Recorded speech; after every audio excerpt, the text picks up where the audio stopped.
All right, welcome to the Journal Star Sportswriter podcast. I'm Adam Duvall, along with Stan Morris, sports editor Wes Huett. We're here to recap Week 4 of prep football, preview Week 5, and add a little new wrinkle at the end of the podcast. Spoiler alert, or should we tell them now? We'll let them wait. Let them wait. Yeah, we'll let them wait it out. Yep. Well, Central Illinois football, the big one. Big game. Oh, the game. Washington. The game. Dunlap. Number one, Yeah. Number two.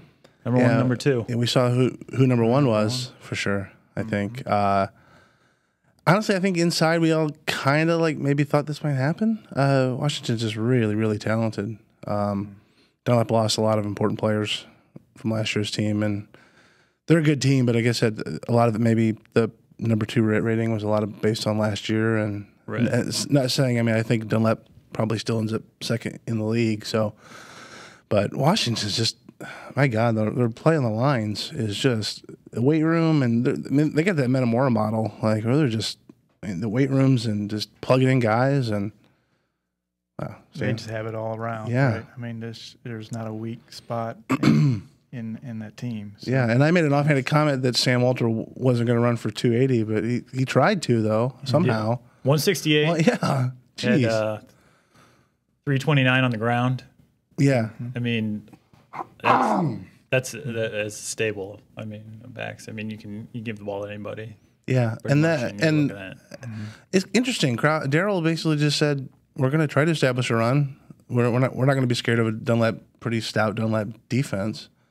And it was working, so they stayed with it. And it's interesting because I thought maybe they would slow them a little bit and they'd have to pivot and rely a little more on Caleb Fisher's arm, but they really didn't. No. So that was Fisher attempted 8 passes. Right.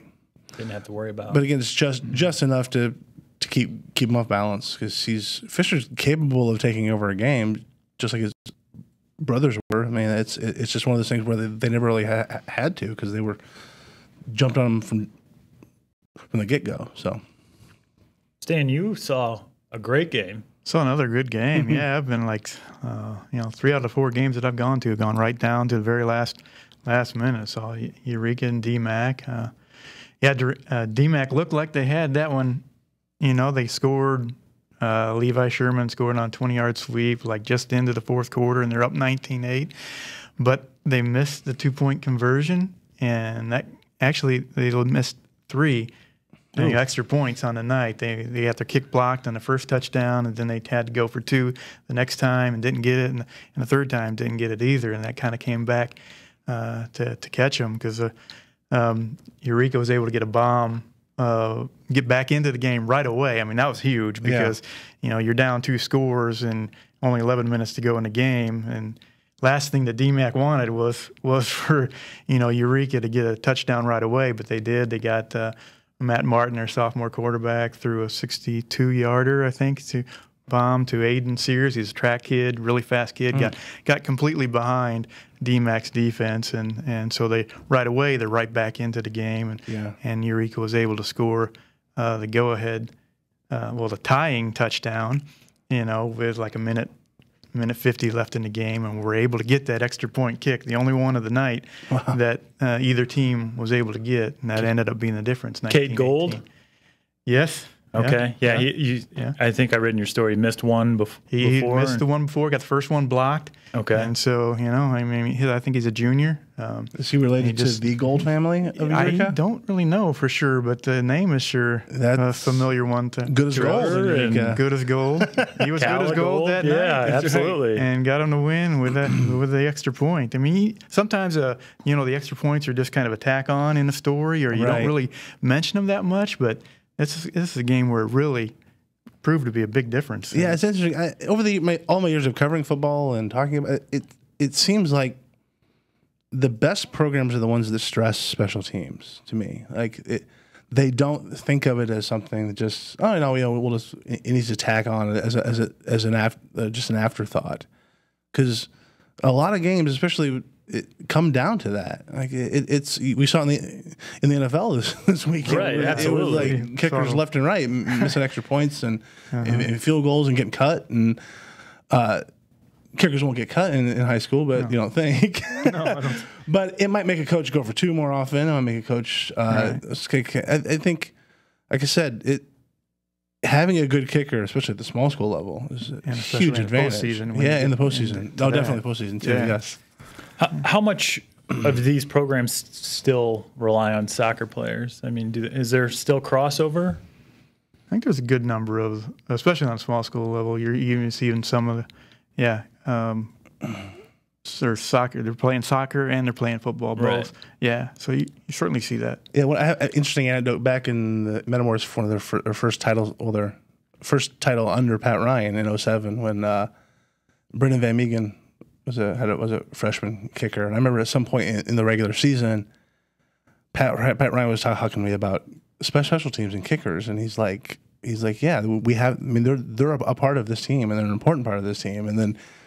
Couple months later, he saw a freshman literally kick the game-winning field goal to win them a state title. So yeah. I mean, again, coaches love to have them, and when you make them an important part of the game plan, I don't know. It's weird the hit and miss of the coaches who do and care about it and who don't, and it's just an interesting dichotomy how that works out. Oh yeah. And in my game. Notre Dame. I saw Notre Dame beat Richwoods 32-7. Sidney Maroon. He hit a 28-yard field goal and he knocked down all of his extra points. There you go. So I mean, just kind of piggyback what you said regarding good programs. Good programs have good kickers. And you have a kid that can kick a field goal in the postseason. Yeah, that's huge. Yeah, absolutely. Yeah. Speaking of close calls. There was 3 games specifically: East Peoria, Canton, Tremont, Leroy, IVC, Champaign, St.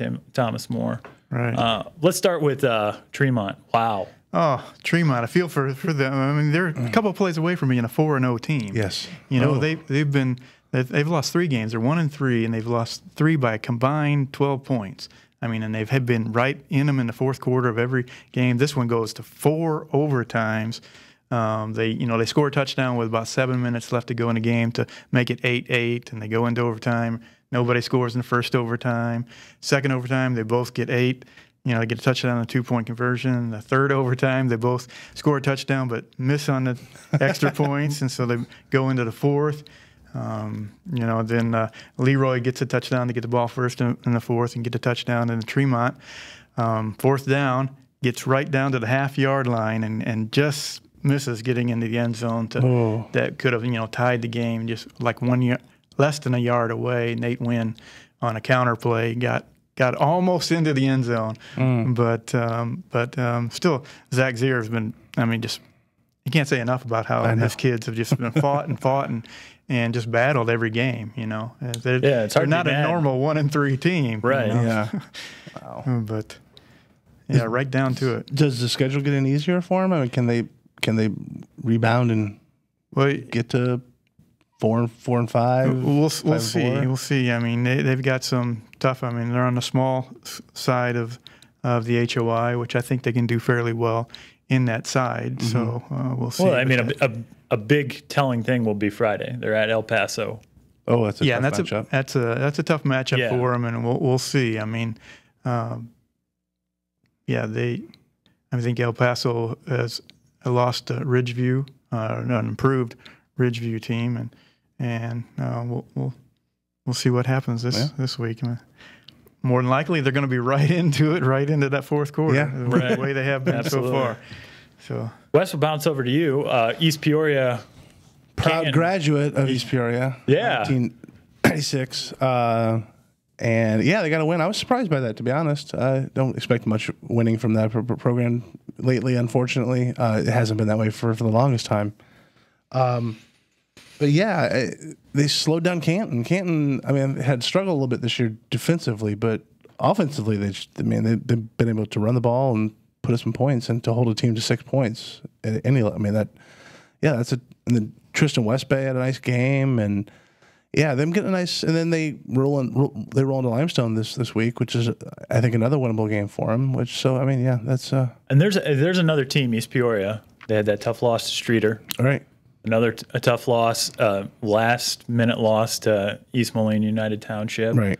So I mean that's a team potentially looking at being 3-1 heading into week 5. Right, and then they open up with the tough. Like I said, they could be in a position where they're 3-1, and they open against a couple winnable games in the league. They haven't hit the big boys yet, which I don't expect a team like East Peoria to compete with the Washingtons and the Metamores of the world. But again, it's about steps. It's Right. about taking steps and winning the games you can, and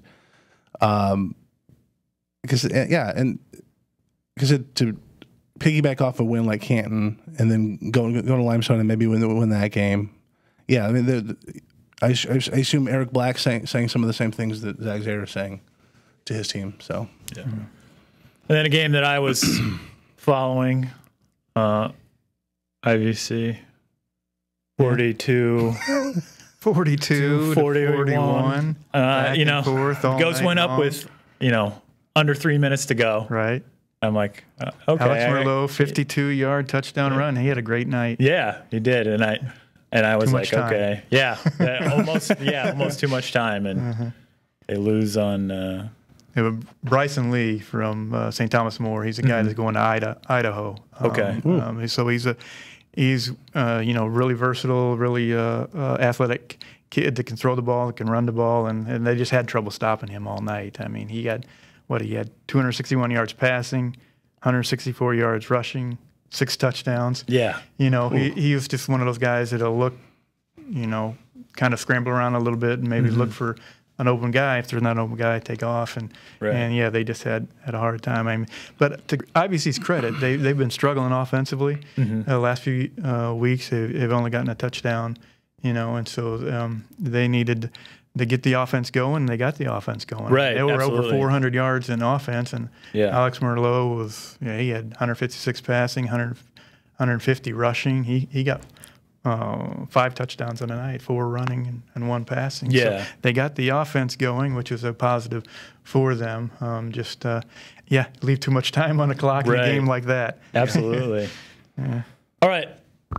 Moving on to just one thing. just one. Yeah, just one. Stat, note, fact, quote, anything from week 4 that stood out to you.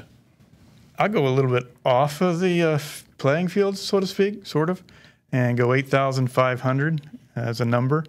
That's a number of dollars that were raised in the DMAC Tremont's alumni football game, which was actually the second most in the nation of any of the. And there's a lot of alumni games going on. They're getting more and more popular. Absolutely. So they got They raised $8,500 for the school and different programs, which is great. And there's so many different causes out there that are really neat to see. These days you got. The blackout games for Easter Seals. There's 3 of those this past week. There's another one.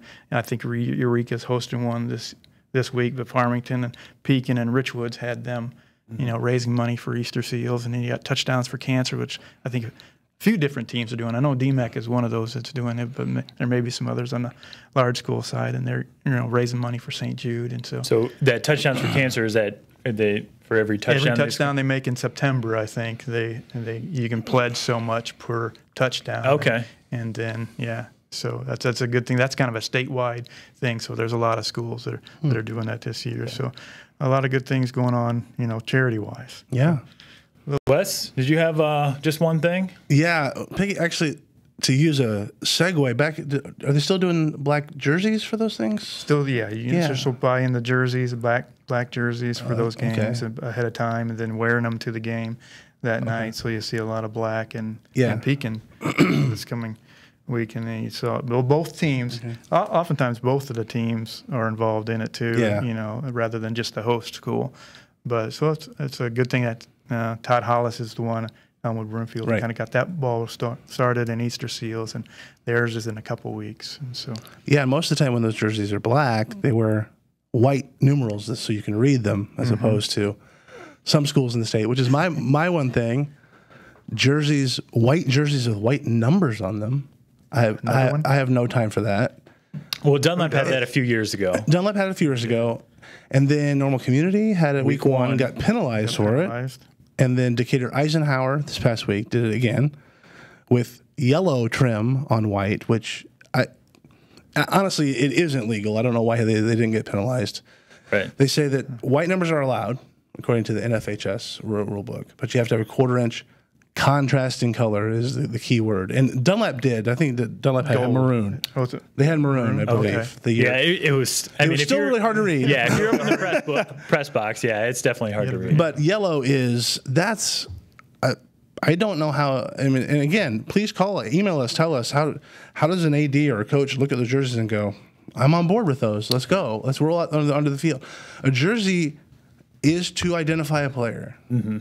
Like if you can't read the number, we don't know who the player is, and it isn't just from a media standpoint either. I'm talking about people in the stands, the fans. Yeah, mom, dad, grandma, grandpa. Honestly, the quarterback, I don't know.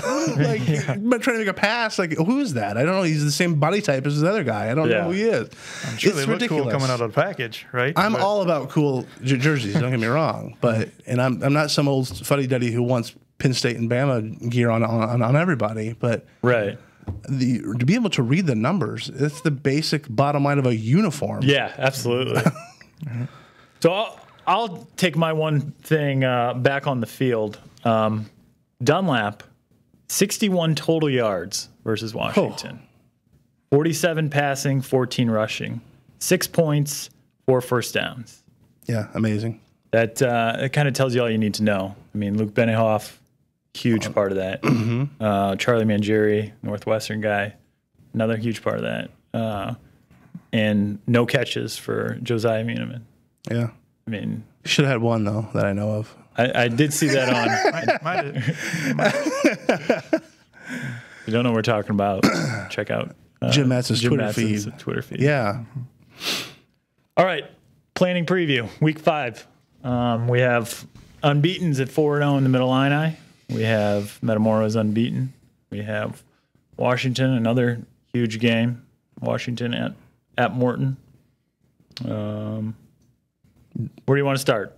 Washington at Morton? Yeah, we can do that. I think on paper it's 4-0, 4-0, but I think Washington's going to have pretty easy time with this one again. I mean, Morton's improved, don't get me wrong, and they'll score some, I think. They'll score more than Dunlap, I believe. But, yeah, Washington, I think, is going to score a lot of points in this game. I'm actually kind of a little more interested in the Metamora Dunlap game, to be honest. Like, I think that one's going to tell us a little more about both of those teams than – because I kind of expect Washington to win that Morton game. Now, if Metamora goes in and beats Dunlap, that flips the entire league a little bit and kind of puts Metamora into that second spot, I think. But if Dunlap can rebound and show that maybe kind of change the hierarchy there in the middle line a little bit. But, yeah, I like Washington there, and I actually kind of like Metamora in that game. I just think that – but, again, it's that whole bounce-back idea. Can the kids at Dunlap use those numbers? Right. Can Brett Caslett use those numbers and say that can't happen again? Stan, small school side. Looks like the one to watch, Anawan Weathersfield 2-2 at Princeville. They're Princeville 4-0. 4-0. Ranked number 6 in 1A. 1A. The rankings just came out not too long ago. A-Dub coming off a big win at Mercer County. At Mercer County, which 2014. is huge. Right. So they are the 2-time defending conference champion. They have a spread offense that is difficult to defend, but Princeville has a great defense, one of the best defenses really in the area. They've only given up, I think, 21 points through the 4 games, and so that should be a good one. Last year, both of them, they played twice last year. Anawan Weathersfield won the regular season one to get the title as a 14-6 game and went right down to it, and then in the playoffs, second round of the playoffs, Princeville was able to get an overtime win, 21-20 there. So, it's probably on the back of the minds of Anawan Weathersfield. Absolutely. That they didn't get the last one, and Princeville wants to kind of show that that second round wasn't fluked. Then they want to get that conference title this year. So that's going to come, I think it's going to come right down to it too. I mean, it's a matter of what defenses can stop the other. So in the middle line, there's also Canton at Pekin, East Peoria at Limestone. In the Big 12, we have Peoria High at Normal West. Interesting note about Normal West, Neuqua Valley snapped their 18-game regular season win streak, returned a 76-yard kickoff return for a touchdown, and then converted the two-point conversion with 24 seconds left. Normal Community at Manual, Notre Dame plays Centennial at Memorial Stadium, and Richwoods hosts Champaign Central. Speaking of Peoria High, we'd be remiss to not mention their 44-point second quarter, which I thought was really impressive. Against Manual, Against Manual, yeah. 76. Yeah, I don't care what level you're at. 44 points in a quarter is pretty amazing. That's Yeah, they had had it here. Something like Gabe Hernandez. They had 238 yards. Their defense, Peoria High defense, 5 fumble recoveries and an interception. Yeah, that's always been the way Tim Thornton has coached with his defense, is putting athletes in linebacker spots and defensive ends and flying to the ball and getting strips and interceptions. And, it's taking risks, but sometimes it reaps big rewards. And another defense that limited Manual to 39 total yards. All right, Stan, you got a big slate of Week 5 small schools. Anyone specifically that stands out for you? Well, let's see. We got Elmwood Brimfield's 4-0. They're going to Bushnell Prairie, BPW. That's an alphabet co-op for sure. Yeah, it is. They had a pretty good game last year. I think Elmwood ended up winning at 38-20, but BPW gave them a nice run last year at Elmwood. But I think I'm going to go with Elmwood, kind of keeping the ball rolling, running figuratively, because that's what they do. Yeah, can anyone stop that ground attack? I mean, it's... we shall see. I mean, Week 7 approaches at some point. That's Farmington, and so that's typically still they tend to not stop it. It tends to be just right. Like tends to be like whoever has the ball 77 to something a few years ago. Yeah, IVC's home to Prairie Central. That'll be a good one for them to kind of see, kind of bounce back from. Yeah, absolutely. Prairie Central lost a close one. They're 3-1, Prairie Central, and they lost a game 36-30 to a Pontiac team that handled IVC pretty good the week before, 40-7. So we'll see if they can, IVC can kind of keep some momentum, at least getting that offense rolling, and when they play Prairie Central. Let's see, Eureka and Ridgeview. That's another kind of interesting one. Ridgeview is 3-1 now, and one of those HOI crossover. Is this the best game of the HOI this week? I haven't really looked at the schedule and see what the other games in the HOI we'll say are going to be. I mean, we'll go with that. It is. Eureka is still, there's that 3-1 that for a team that has a lot of sophomores and juniors on the field. They're still kind of really trying to figure out exactly what kind of team they are, kind of step by step and getting better in each week. And kind of Ridgeview is kind of a program that's been down the last few years, but they beat an El Paso Gridley team that's pretty decent. So as one of their wins, and so that's let's turn Eureka into a football power. How about Let's that? get it. Yeah. Because they've gone to the playoffs the last couple of years. Coach has been there a while now, right? A few years now, yeah. Is that Bachman? Jason Bachman. I can't wait to say, but I think Eureka football tradition is starting to emerge here a little bit, which is something you wouldn't have struggled said in the Corn Belt a decade ago. Some of those bigger schools and that kind of thing. And now they're in kind of a little bit a conference that's more similar. I mean, they're one of the largest, if not the largest, actually in that conference. Yeah, we touched on that a little bit, and it seems like I think Bach, the coach, is I think he's almost a little bit of you just kind of know what type of teams he's going to have now, though. I mean, even though when they struggle, it's like he wants a mobile quarterback and kind of do something. And it's just I just really like when they're good. It just seems like that's like I said. I think we've had this discussion before. Like it just feels like that should be a school that's good at football. Absolutely. Yeah. And Jake Bachman, his coach's son, was last year one of those really all-purpose type kids, Yeah. senior dominated team, and now they're relying on some sophomores and juniors to get the job done. And Coach Bachman was kind of worried about, I don't know what's going to happen this year, but as he's, they had a great summer and that kind of thing. Yeah, and like I said, anytime you get those wins stacked together, the young kids want to come out and play. Yeah, it kind of snowballs and you get some more positive things going. Staying in the HOI, DMAC at Hayworth. Is this a must win for DMAC? Because their Final Four is. It really is. Yeah. It's. I mean, they're sitting at 2-2, and they have some really tough games down the road. They've got Fieldcrest, Fisher, Tri-Valley, GCMS. Both Fisher and Gibson City, Melvin Sibley are both undefeated. Right, right. And those are really going to be tough tests. So this is definitely a must win. I mean,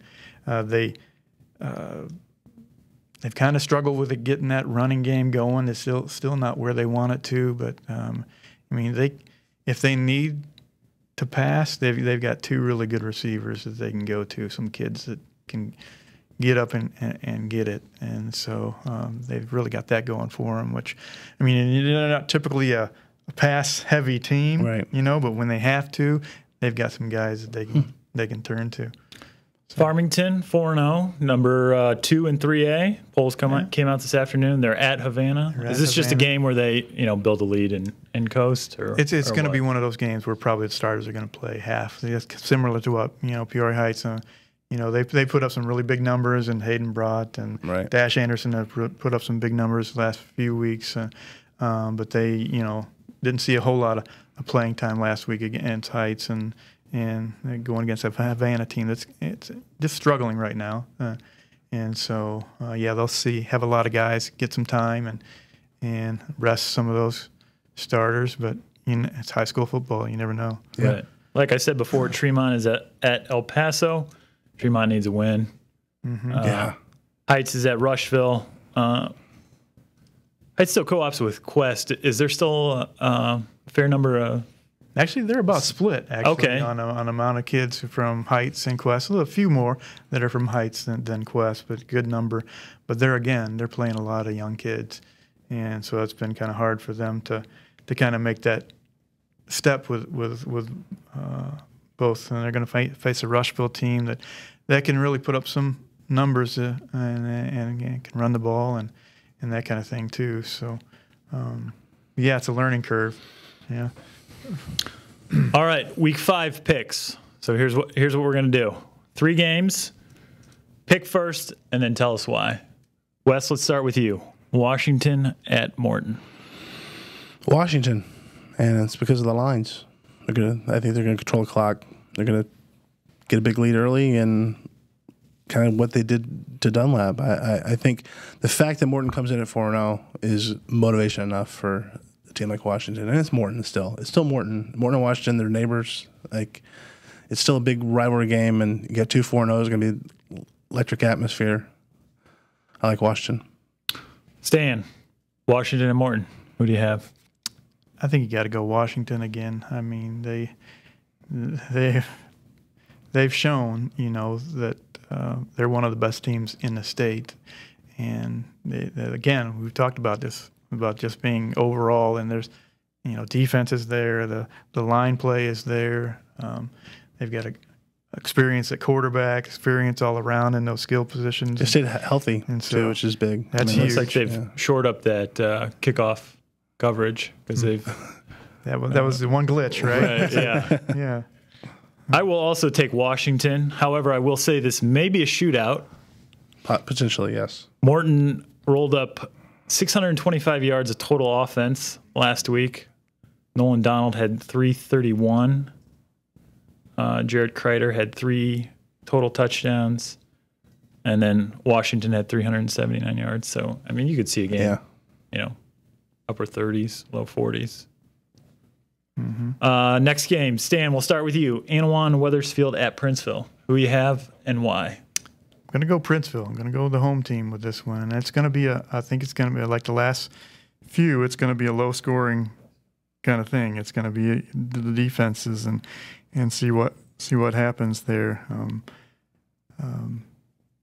Princeville, I think they had to replace some linebackers at the beginning of the year. They had some seniors that was about the only position of both offense and defense that they had, and those guys that have replaced have done a great job. And they have a five linebacker set, which is something that a lot of teams don't see a whole lot of. They got a lot of speed in that defense, but Anawan Wethersfield can get you with the run and get you with the pass, and they've got a sophomore quarterback that's really good. So they're certainly going to be tested, but I can see, this one being like a 14-7 type game or a 21-14 maybe. But I'm going with the home team this time. Wes, Anawan Wethersfield at Princeville. Honestly, don't know much about the teams aside from what Stan says and reading his stuff, but I think I got to go with Princeville. Some of the Anawans normally seem like a little more Frankensteinish of a team this year. They don't seem to be quite Jekyll and Hyde, I guess I probably should have said. Their scores are a little odd. Of course, they probably played a little stronger schedule in Illini West. And is one of their losses, and Illini West is really showing to be a really good team, and they lost to Farmington. So they probably played the stronger schedule of the two. So that's why you're looking at 2-2. Yeah. You don't know. Yeah. It'll be a test for Princeville for sure, I think. But yeah, I like the home team. Yeah, I like Princeville as well. Adam said netted 5 touchdowns last week. Right. And we have a bonus, the Leonard Bowl. This is Rochester, number 1 in 4A at Springfield Sacred Heart Griffin, which is number 9 in 6A. It's called the Leonard Bowl. Father-son, Ken Leonard, the father. He goes for the state's all-time win mark, 375. All right, to put that in a little bit in perspective, he's like 120 more than Pat Ryan, Pat Ryan's been coaching for 30 years. So that's a lot of wins. That's a lot of 14. That's a lot of 14-0s. 14-0s. Yeah, 14-0s. Yeah. Stan, let's go back to you. Okay. Rochester at SHG. You know what? I'm going to say Dad gets the win here in this one. Okay. Go with the Dad. Obviously both of them have huge tradition. How many state titles has Rochester won lately too? Yeah, 4 or 5 in a row. SHG, with all that they bring, and they bring it again this year. But I don't know a whole lot about each of the teams. But I don't either. You just know that the tradition there, and you think, well, maybe Springfield Sacred Heart Griffin, a 6A team, a larger team is maybe larger school team is maybe going to have a little bit more of the numbers and that kind of thing to pull out the win. So I'll go with SHG. Wes, how about you? Yeah, it's weird. The dynamic's interesting. I covered. They were both. Derek Leonard was the coach when I was on the beat, and so was Ken, of course. And there are different types of coaches. Ken is more, I think he seems a little more laid back and a little more sort of patriarch of the program, and Derek is very emotional and sort of wears his heart on his sleeve. And I could see Derek really wanting to win this game. I don't know why that is. It just seems like I'm going to keep Dad from the record. He's not going to get it on me. And that's kind of why I'm going to ride that. I want to take Rochester in this. That's okay. Again, ignorant of the of the X's and O's, but it's just a gut feeling. So I'm gonna go SHG as well. I'm following you, Stan. I think the boys rally for Ken and get him that 375. All right, so I teased at the beginning. We are adding a little new segment, PJ Star Fantasy Football. So each of us will pick 3 Metro players: quarterback, running back, wide receiver. You can only use them once during the season, and you have to have at least 1 small school player. All right? All right. Who wants to reveal their 3? I can do it. I'll go first. All right. Okay. All right. All right. Can we be the same? Or Yeah, it would be the different? same. Yeah. It would be the same, yeah, because I think it'll be a season-long thing, so we'll know. We won't. Absolutely. We might tie this week, but we can't tie for the whole season, obviously, because we have to use different guys. But quarterback first, I'll go with my alma mater. I'll go with Tristan Westbay. Had a big game last week against Canton, and I see him riding that to a big game against Limestone. Okay.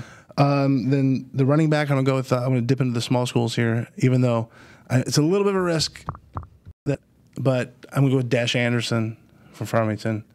Based on the name alone. Yeah. And Havana is one of they're struggling program, and I can see Farmington getting up pretty big, and I think Dash Anderson might have a lot to do with that. So, and then running back, I'm going to go with the potential of a shootout with Pekin. I'm going to go with Sebastian Hill. I think that game there's going to be a lot of points scored in that game. Wide receiver? Wide receiver for Pekin. Yes. Okay. All right. Wrote that down. Stan, how about you? All right, let's see. Quarterback. We'll go. I'm going Pekin. Look at that. He was on my list.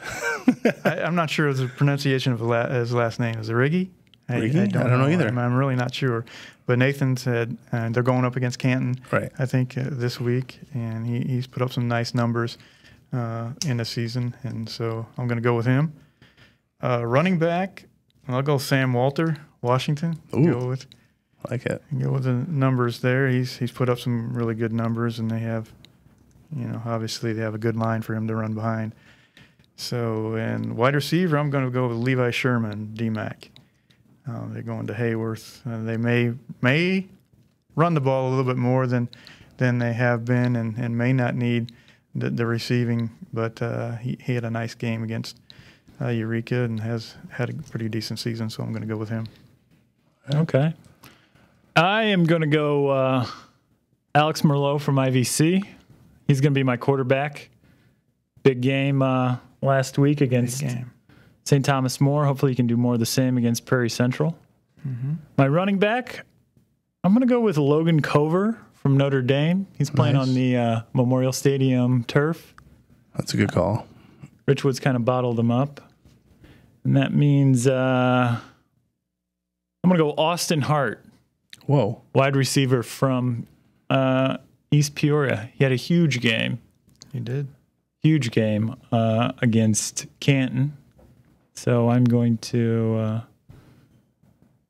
circle him on my sheet. Beautiful. So we will recap those next week and then make our 3 new picks. Again, you can't use any player more than once in a season, and we'll get those point totals up for you. So in terms of games we're covering, Stan, where are you going to be at on Friday night? It's a good question. Yeah, there's still some things in flux. Okay, all right. Yeah, we'll definitely be David Minion will be out at Morton in Washington for sure, and then we're gonna definitely get that Metamora Dunlap game covered somehow. If it is an Adam Duvall, then Dave Allen or Stan Morris, we'll figure something out. We're definitely gonna try to swing Stan out to Princeville so to watch that. Awesome. AW game. Okay. Well, that's week 4 recap. Week 5 preview. I'm your host, Adam Duvall, with sports editor Wes Huett, small school football beat writer Stan Morris, producer Matt Dayhoff. There he is. Thanks for tuning in. I think he nodded off. Bye for now.